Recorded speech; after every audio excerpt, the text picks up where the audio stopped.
Olha, nos últimos dias, muitos atos infracionais que vêm acontecendo e sendo registrados pelas nossas equipes de reportagem têm um envolvimento sempre de menores, seja de 12 anos, que caracteriza aí ainda criança, ou acima de 12 anos até a maioridade, 18 anos, que caracteriza a adolescência. Nós temos registrados vários casos, muitos deles que vão parar até mesmo na Delegacia de Polícia Civil. Nós conversamos com a conselheira tutelar Heloísa de Souza Lima, que nos passou mais informações de como é feito o trabalho do Conselho. Então, às vezes a pessoa deixa de nos procurar quando efetivamente a gente pode ajudar e quando é nosso dever, e nos procura nos casos que a gente não tem poder de atuação. Eu vou explicar de uma forma bem simples. O Conselho Tutelar é um órgão de garantia de direitos, criado pela Lei 8.069/90. Então, ele vem e a gente tem atribuições específicas nessa lei. As pessoas confundem o conselheiro tutelar como sendo aquela instituição que a gente vai procurar quando a gente está com problemas disciplinares em casa. Disciplina e educação dos filhos sempre foi dever da família. Não tem nenhum órgão da sociedade brasileira que vai tirar esse dever dos pais. Educar os pais é dever da família.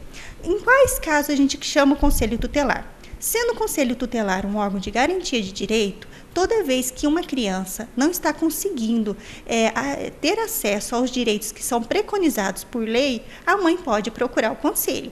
Quais são esses direitos? A Constituição fala que todo mundo tem o direito à educação, ao lazer, à saúde. Então, assim, uma criança não está conseguindo, por exemplo, um exame de saúde. Já fui na UBS, já fiz tudo aquele entrada, né, dos encaminhamentos da saúde e ainda não estou conseguindo. Nesses casos, a mãe pode procurar auxílio no Conselho Tutelar, que a gente vai entender a situação que a criança precisa, qual o direito que está sendo violado, neste caso do exemplo é o direito à saúde, e a gente pode requisitar tal procedimento junto à secretaria, né? Porque criança e adolescente, se ficar numa fila de espera ou se esperar por muito tempo, pode ser que ele tenha danos ao seu desenvolvimento pleno. Então, criança e adolescente não pode esperar. Então, nesses casos, o Conselho Tutelar tem poder de atuação. Os casos que envolvem disciplina, que envolve repasse de educação, isso é com os pais. Quando se fala em educação, existe aquela história de que eu não posso bater, eu não posso educar o meu filho da forma que eu quero. Também existe a forma de educar os filhos, né? Sim. É importante a gente verificar que, para uma lei ser sancionada, tem vários anos e vários estudos por trás dela. Quando a lei, que ficou conhecida como a Lei da Palmada, foi sancionada, era uma lei que verificou-se que a forma de educação mais tradicional dos anos que se praticava era o uso do castigo físico, e que essa nem sempre traz resultado. A gente via o excesso do castigo físico na educação que não estava realmente dando resultado nenhum. Então, assim, a lei proíbe todo o castigo físico, toda a tortura, todo o tratamento vexatório, e aí entra também as ameaças psicológicas, né? Então, assim, a lei vem para falar dos excessos. Tudo que é excesso tem que ser controlado. Existem várias formas de educar uma criança, né? E assim, o castigo físico realmente ele vai ser punido se passar do limite, se causar dano, se causar lesão, aí, né, passa de ser um uso para pedagógico e sim uma explosão de raiva do pai descontando na criança, né? Conselheira, e quando acontece, então, de uma criança, um adolescente, cometer alguma infração e ter que parar na delegacia? Qual é o passo, qual é a atitude do Conselho nessa situação?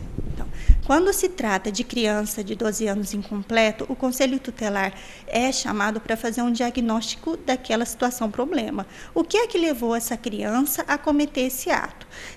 E ali, depois do diagnóstico, a gente encaminha para as políticas públicas. No caso dos adolescentes de 12 anos completo, eles já podem responder às medidas socioeducativas. Então, a atuação do Conselho Tutelar, ele fica só em regime de colaboração no primeiro momento. Qual que é esse regime de colaboração? Às vezes, a autoridade policial tem dificuldade em localizar os pais no ato da detenção do adolescente, da condução dele à delegacia. Então, o plantonista nos solicita para que a gente auxilie os pais aí se apresentarem à delegacia, né, porque ali o filho vai passar por uma audiência que vai ser decidido a pena que ele vai cumprir. E a família tem que estar, né, sabendo e apoiando e estando ali para dar suporte ao filho. Fala pra gente um pouco da estrutura em que é hoje composta pelo Conselho Tutelar aqui de Sinop. O Conselho Tutelar é composto por 5 conselheiros que atendem a população de formas alternadas, né, porque a gente não fecha nunca, né, a gente sempre está em regime de plantão. Então, a nossa estrutura ela está apta a receber a demanda da população e a gente está de portas abertas. Necessita de mais equipe? Então, já tem, né, um direcionamento para que o Conselho Tutelar tenha um novo colegiado.